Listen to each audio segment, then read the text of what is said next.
It's a beautiful day here in Skyrim. A day more peaceful than usual. There's no sign of battle. The wildlife is docile, and the bandits seem to be minding their own business. You wouldn't imagine on a day like this that the Imperial Army would be staging a public execution. However, at this very moment, a wagon is being pulled into Helgen carrying prisoners of war. Among them is our subject. Stormcloak, Jarl of Windhelm. It has been an honor, Jarl Ulfric. Ralof of Riverwood. As others are called to their death, he's left standing. No, I'm not a rebel! You can't do this! Halt! You're not gonna kill me! Archers! Anyone else feel like running? Wait. You there. Step forward. Finally, the words are asked. Who are you?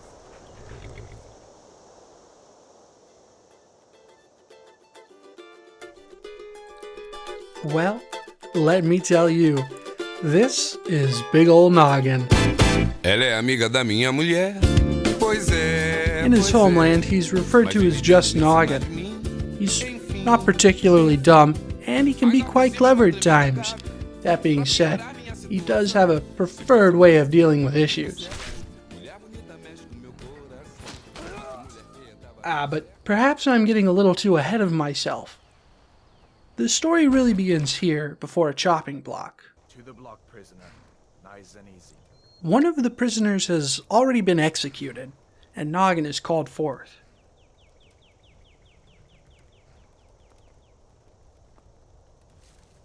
His head is lowered to the wood, and the Axeman prepares his swing.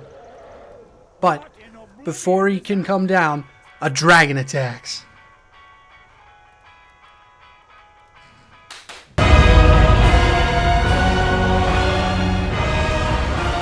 The dragon summons balls of fire from the sky, and they rain down. In the commotion, Noggin raises his head from the block. He hears a voice call out to him and follows to a nearby watchtower.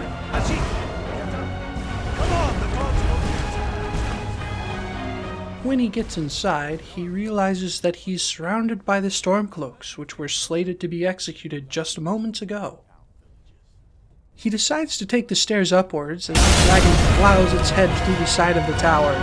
Bellows of fire emerge from its mouth. Seeing that there's no other direction to go, Noggin leaps to a nearby rooftop and begins running through the wreckage.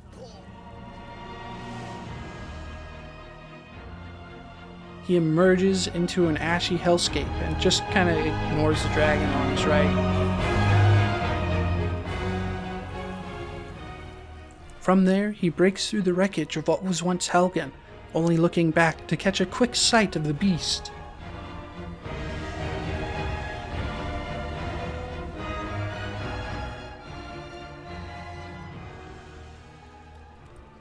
Finally, Noggin comes to the courtyard of a keep where he meets two men, an Imperial, Hadvar, and a Stormcloak, Ralof. I hope that dragon takes you all to Sovngarde.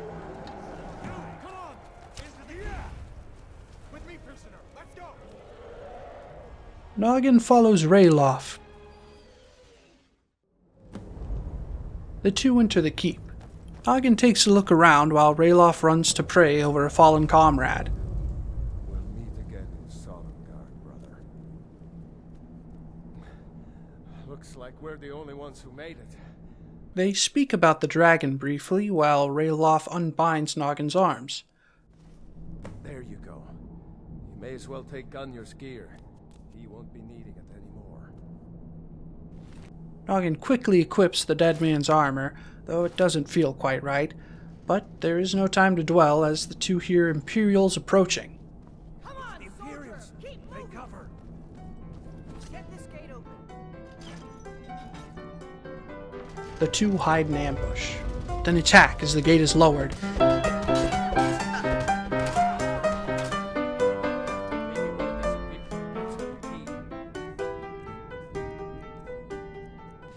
Noggin feels much safer with a thick plate of armor between him and his foes. After the battle, he follows the hallway back towards the barracks to see what he can find.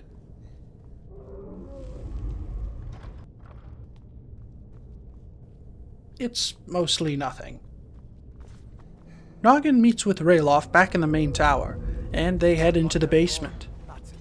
Come on, let's get out of here before the dragon brings the whole tower down on our heads. When they hook a corner, a cave-in blocks their path, so Noggin decides to try his luck in a door to his left. Not knowing what he might find inside, he decides to sneak in, and is met with 2 Imperial soldiers, which he quickly dispatches. A storeroom. See if you can find any potions. We'll need them. On Rayloff's command, he decides to look for potions.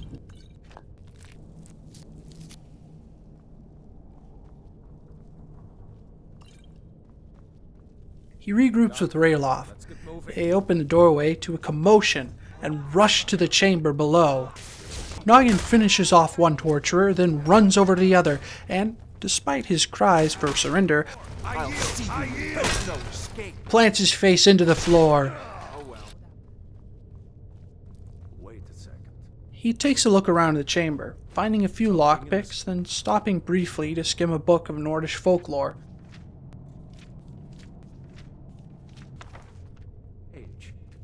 He makes his way to a cage where inside lay a dead mage with a few coins. The cage is easily lockpicked, so the goods inside now belong to Noggin. We might need that gold once we get out. Grab anything useful and let's go. He realizes that he does kind of enjoy this lockpicking thing, and the skill might be useful. So he practices on nearby cells, then moves along. The group of now 4 Stormcloaks and Noggin continue, coming to a hole where the dungeon wall has been done in, revealing a cave. All 5 of them go through, with Noggin leading. As they walk, a voice can be heard from a cave further in. Orders are to wait until General Tullius arrives. I'm not waiting to be killed by a dragon. We need to fall back. With no hesitation, Noggin rushes in.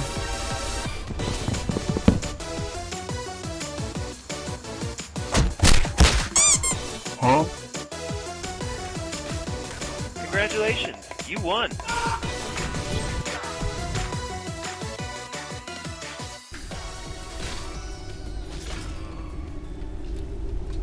go on ahead. See if the way is clear. I keep watching. Something comes through. Callous guide the boat.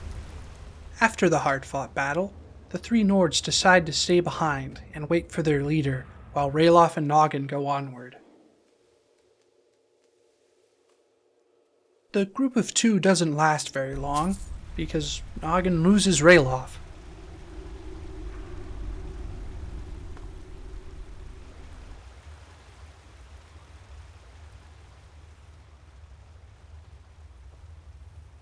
As he approaches a pit of spiders alone, without consideration he runs to attack them.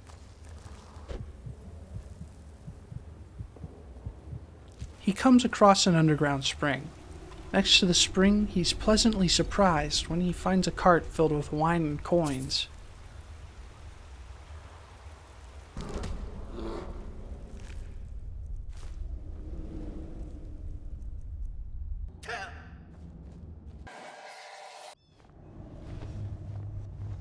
Wait.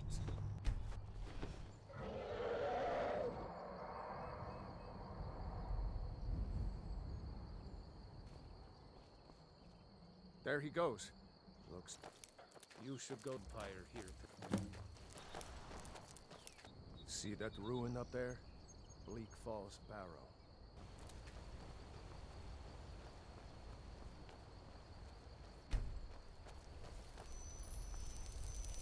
These are the guards. On the way to Riverwood, Noggin notices a break in the path.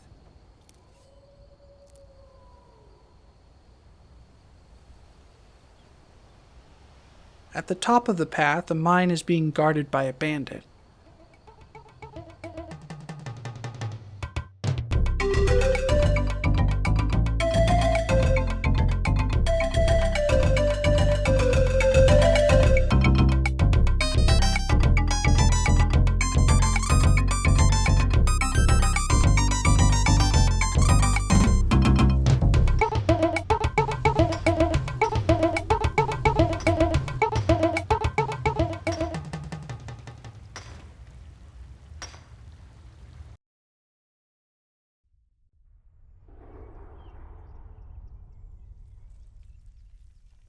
Noggin thinks that this was a very worthwhile venture, but he's feeling tired now. Luckily enough, the exit of the cave is right next to Riverwood. He first notes the blacksmith to his left. He approaches, but is quickly distracted by a mother and her son speaking about a What dragon. is it now, Mother? It was as big as the mountain and black as night. It flew right over the barrel. Dragons now, is it? Please, Mother. If you keep on like this, everyone in town will think you're crazy. And I've got better things to do than listen to more of your fantasies. You'll see. It was a dragon. It'll kill us all, and then you'll believe me. Nobody- Noggin attempts to let the woman know that what she saw was real, but she storms inside too quickly. So instead, he goes to the blacksmith. Looking to protect yourself or deal some damage? He looks around a little and does some quick foraging, and then decides to carry on with his business. My smear, if it's simple and strong, I can forge it. Noggin walks down the road when he stumbles across a trader. He decides to take a look inside. Well, one of us has to do something. I said no. No adventures, no theatrics, no thief chasing. Well, what are you going to do then, huh? Let's hear it. We are done talking about this. Oh, a customer. Sorry you had to hear that. He wants to know why the siblings were fighting, so he asks. Yeah, we did have a bit of a break-in, but we still... Lucan gives him an answer. A golden claw was stolen from their home, and Lucan's sister, Camilla, wants to retrieve it. Noggin offers to find the claw for them. You could? I've got some coin coming in from my last shipment. It's yours if you bring my claw back. Finally, he sells a few trinkets to Lucan, and then leaves.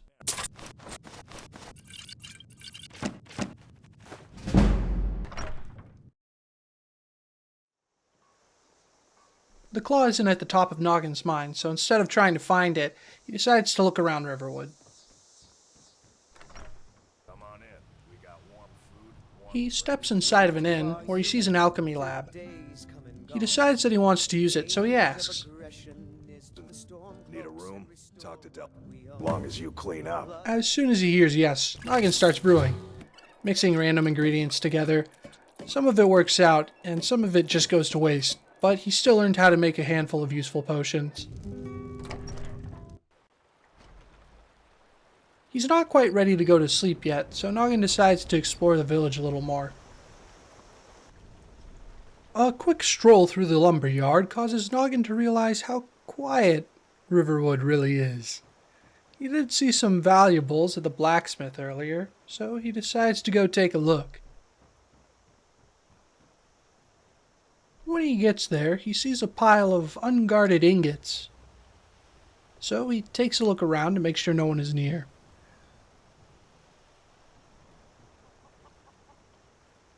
Noggin steals the metal, then decides to leave town before anyone has a chance to notice.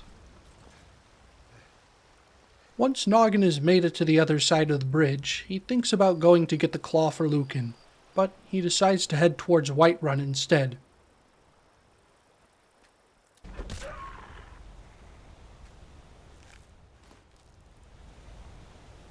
Down the road, Noggin finds an Imperial escort.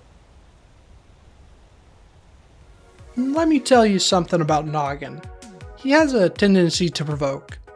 The Imperials warn him many times that he's interfering with their business.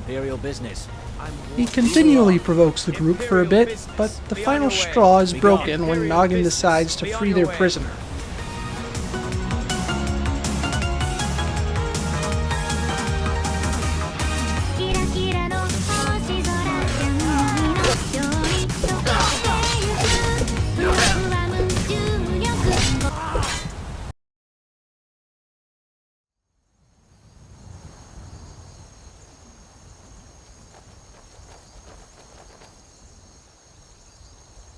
Noggin will be spending the rest of the night in Riverwood.